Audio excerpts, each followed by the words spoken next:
Hello ಎಲ್ರಿಗೂ ನಮಸ್ಕಾರ. ಇವತ್ತು ಅರಿಯಾದ್ ನನ್ನ ಫ್ರೆಂಡ್ ಇವನವ್ರದ್ದು 7th ಬರ್ತ್ಡೇ ಇದೆ. ಬರ್ತ್ಡೇ ಪಾರ್ಟಿಗೆ ಹೋಗ್ತಾ ಇದ್ದೀವಿ.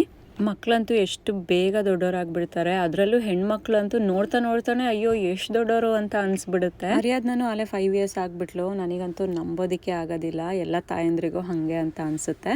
ಬರ್ಡೇ ಪಾರ್ಟಿನಲ್ಲಿ ಎಲ್ಲ ಫ್ರೆಂಡ್ಸು ಸೇರಿದ್ರು, ಅದೇ ಖುಷಿ ಅವರಿಗೆ. ಸಿಕ್ಕಾಪಟ್ಟೆ ಎಂಜಾಯ್ ಮಾಡಿದ್ರು.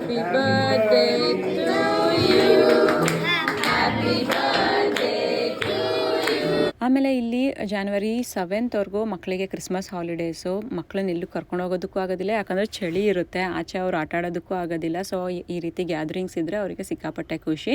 ಎಲ್ಲರಿಗೂ ಹ್ಯಾಪಿ ಮೀಲ್ ಆರ್ಡ್ರ್ ಮಾಡಿದರು ಮಕ್ಕಳಿಗೆಲ್ಲ, ದೊಡ್ಡವ್ರಿಗೆಲ್ಲ ಪಿಜ್ಜಾ ಆರ್ಡ್ರ್ ಮಾಡಿದರು. ಊಟ ಎಲ್ಲ ಆದಮೇಲೆ ಮಕ್ಕಳಿಗೆಲ್ಲ ಗೇಮ್ಸ್ ಆಟ ಆಡಿಸಿದ್ರು. ಅಂದರೆ ಪೇರೆಂಟ್ಸ್ ಒಟ್ಟಿಗೆ ಸೇರಿಕೊಂಡು ಮಕ್ಕಳು ಗೇಮ್ಸ್ ಆಡೋದಿತ್ತು. ಅದು ಕೂಡ ಸಿಕ್ಕಾಪಟ್ಟೆ ಫನ್ ಆಗಿತ್ತು.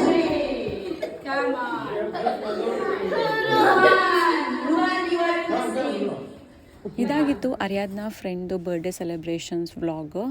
ಈ ವಿಡಿಯೋ ಹೇಗೆ ಅನಿಸ್ತು ಅಂತ ಕಮೆಂಟ್ ಮಾಡಿ. ಇಷ್ಟ ಆದರೆ ಲೈಕ್, ಶೇರ್ ಆ್ಯಂಡ್ ಸಬ್ಸ್ಕ್ರೈಬ್ ಮಾಡಿ. ನನ್ನ ಇನ್ಸ್ಟಾಗ್ರಾಮ್ ಪೇಜ್ ನಮ್ಮ ವ್ಲಾಗ್ಸ್ನ ಫಾಲೋ ಮಾಡಿ ಫಾರ್ ಡೈಲಿ ಅಪ್ಡೇಟ್ಸ್.